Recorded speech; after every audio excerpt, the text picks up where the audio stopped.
Hey guys, welcome back to the channel. Today I'll be spoiling the WRX. Why did I say that? With this thing. This is my new Duckbill from Extreme Online Store. If you guys remember, a while back I did on my 22 some muffler deletes and they were super cheap. They came from eBay. This is from that same seller. So I'll leave a link to this in the description in case you guys like it and you're interested. But this is a really nice duckbill. I like the size of it. I like the angle of it. This is going to kind of look like the Veris trunk. If you guys are familiar with the Veris trunk, how that curves out, this will be similar. But of course, it's just a spoiler that's going to, bolt on, 3M tape to the car, etc. So if you guys remember on my 2020 WRX, I actually had a carbon fiber duckbill that I molded to my trunk.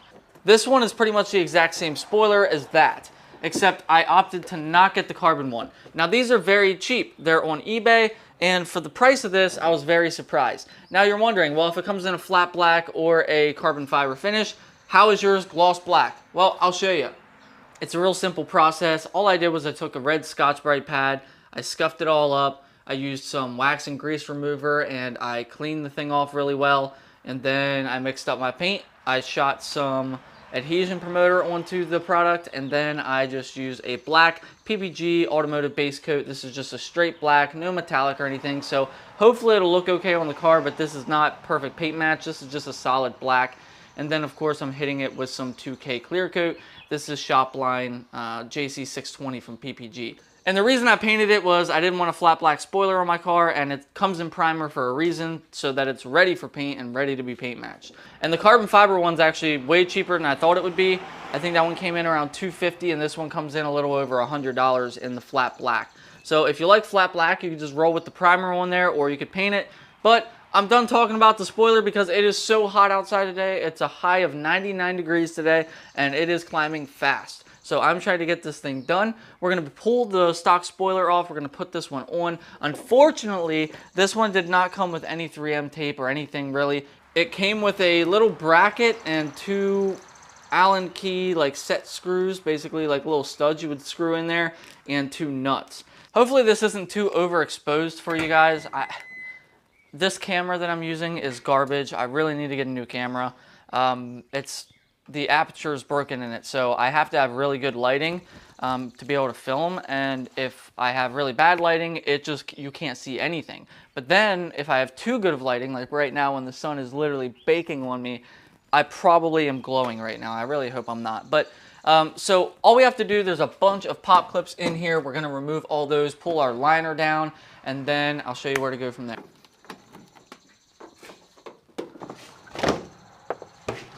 Alright, so we have that out.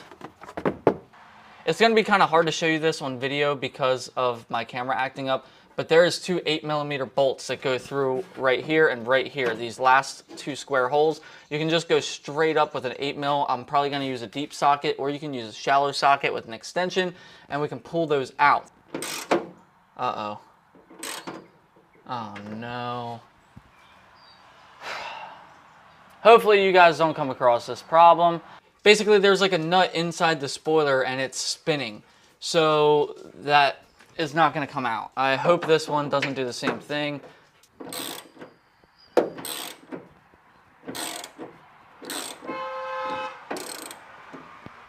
The amount of people that drive by here and just randomly beep every day blows my mind. Alright, I just had to bring the car inside. My camera was constantly overheating because it was out in the sunlight. This is actually what I'm going to do. I'm going to shut the trunk. So, alright, it's happening. I'm breaking the spoiler. Ooh! Wow.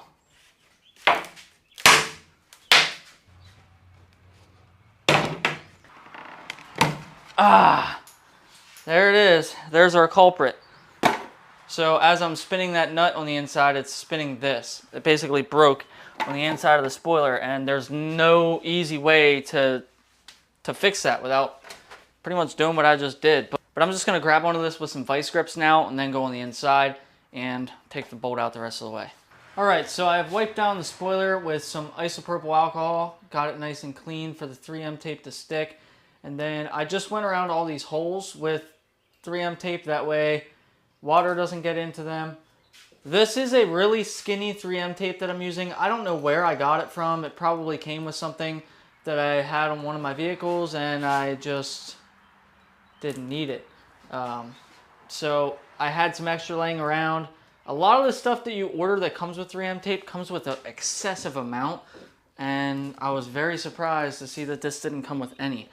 So I have a tail end going for my 3M tape. So I'm gonna sit this thing on here and try and get it lined up about where I want it right off the jump.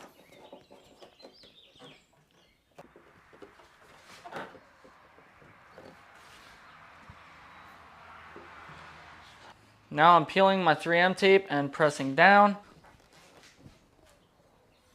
Alright, so the spoiler is on right now with just 3M tape. I do plan on using some self-tappers in the factory hole location. And if I need to on this front section, because when I went to put this on, it was kind of bowed up here in the middle, but the 3M tape is holding it down. I just don't know if it's going to continue to hold it down or not. I'm going to need to put some self-tappers, maybe like one here, one in the middle, and one down there, like somewhere right around here to hold this thing down.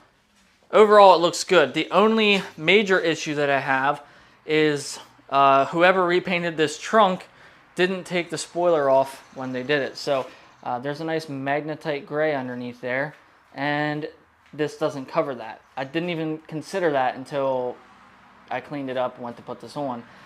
There is a magnetite gray strip there. Again, from the stock spoiler, because this was an R-Title vehicle when I bought it, and somebody rear-ended this or something, and this whole back of the car was redone.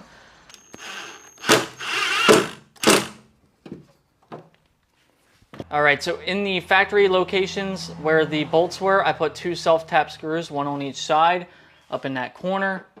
And then I measured across and I did 4 self-tap screws right there holding the front on. And when I shut this, that thing is sitting as flush as it can possibly sit. There's no gap, there's no light coming through anywhere, and this thing is on the car. It is not going anywhere. I was thinking about maybe doing an STI spoiler, but I just couldn't do it. I had to go with the Duckbill spoiler. I think it looks really good. This is my favorite style. It's super aggressive, but also kind of subtle.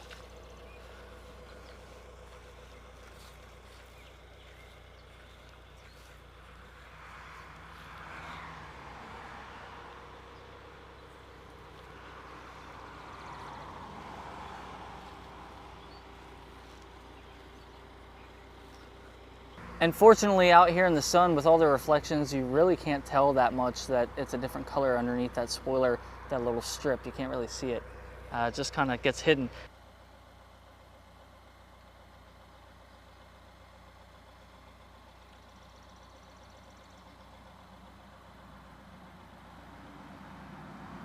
Alright guys, so the Duckbill from Extreme Online Store is installed. You can find this on their eBay or on their website. I'll leave a link in the description for you to check that out if you're interested in the carbon or the non-painted version. Again, I painted this one myself, but both options are great and they're very affordable. So there it is installed in the car. Let me know what you guys think in the comments, and I'll see you again soon.